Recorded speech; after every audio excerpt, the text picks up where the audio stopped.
So good afternoon, everyone. My name is Chinmay Thakare, and today I, along with my classmate Rituja Koturkar, we are going to talk about the specializations in EXTC, but we are going to talk about it from the student's perspective. So as you know, like in today's world, you are presented with like millions of options. There are so many things you can do. My faculty so far has been talking about all the options that you have available. So we are going to talk about some of the options that we have taken and some of the options that our classmates have taken and what they've actually done with like these opportunities available. So next. Yeah. So completing engineering through an estimated college is one thing, but completing it with a practical knowledge that develops a personality is something different. EXT, EXTC department not only focuses on the educational program, but also helps in our career guiding and personality building sessions. So there are various student bodies in EXTC department. I myself being the chairman, ex-chairman of one, I got to handle pressure and learn management and professionalism. All these events that we manage throughout the year, they are inter-department based, and they include technical knowledge as well as non-technical topics, and also they have robotics as one of the events. This participation is not only limited to our college. If someone has the passion or thrive towards participating in various events, then one can participate in inter-college competitions, which are done at a grand level. ESTC department definitely supports all such activities and bring out the talent that you may not even know of till now. Yeah, next. Oh, sorry. Uh, Their department follows a rule where at the end of each semester you have to make a mini project reflecting on what you have understood from that subject. It is a basic idea on what you have learned from all these months of learning from that subject. Here are some of the unique projects that were done during our batch. Uh, so the first so the first project is Li-Fi technology-based speaker. Now everyone has heard about Wi-Fi technology, but what is Li-Fi? So taking the guidance of our teachers, a group had made a project where they were able to achieve a speaker solely based on light emission. Like if the light is present, the speaker would work. This was one of the unique project that was done. Chinmay? So yeah, another project that another group had done in one of the semesters was we all know what a OCR, a character recognition is. It's just basically you write something and the software can detect what you've written and it can convert it into a text form. It sounds simple, but at your second year level or maybe even the third year level, actually implementing something like this, you really get to learn a lot more about your field of study than you would in any other textbook. So actually writing the code, getting stuck, debugging the code, and then realizing that even a hardware and software don't like to get along together unless you really force them to. So there are like these little nuances that you learn when you actually participate, and do such hands-on projects. So, and so another way, or I guess this is an extension of the previous slide, of course, projects, but at a national level. So, to summarize, our classmates Suraj and Ritu, they participated in the E-Antara robotics competition hosted by IIT Bombay, and they won the season 2019 to 2020 season. And their title was disaster relief by using drones. So they had to optimize. Suppose you had a drone which had to go and service certain disaster sites. They had to optimize which area would be serviced first and which area would be serviced second. It sounds easy, but when you actually go and do it, it really isn't that easy. So another group had the project titled the traffic light system with priority override. So what this was suppose you had an ambulance coming at a set of traffic lights and the lights were red. So they devised a system so that the traffic light would recognize that a priority vehicle, such as an ambulance or a fire truck, was approaching the set of lights, it would override all the other lights and let the ambulance go, turn the ambulance lights green, and then let the ambulance go, and then continue on with the traffic light system. And then right now, so this is the project that Rutuja and I are participating in right now. This is hosted by TCS, and it is an idea competition about innovations in banking and finance.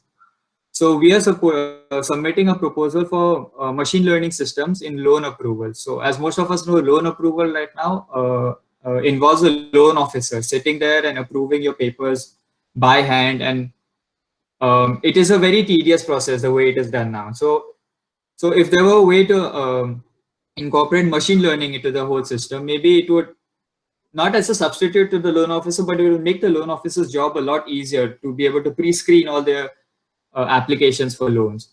So like these are some of the things that we've been doing throughout our 4 years of engineering. And as you can see, it is not necessarily related to a curriculum, but it is obviously like a subset of that. So yeah. So as Harsola sir mentioned that you shape your career. So internships play an important role in shaping what your life will be after engineering. Internships can be done in whatever field that you want to have your career in. Internships are generally done during the vacation period when we have a break. So these are some of the examples that our classmates had done internships in. So Dattaji had got an opportunity to go to US and he learned various technologies that are currently being used right now. So he was there for 1 month and he had given he had applied for the university and was accepted. After which Soumitra, he is one of the talented student in our batch. So the Livewire people got to his resume and they called him to do an internship with him. So it's not just that you have to apply. If your resume is amazing, then people also call you back.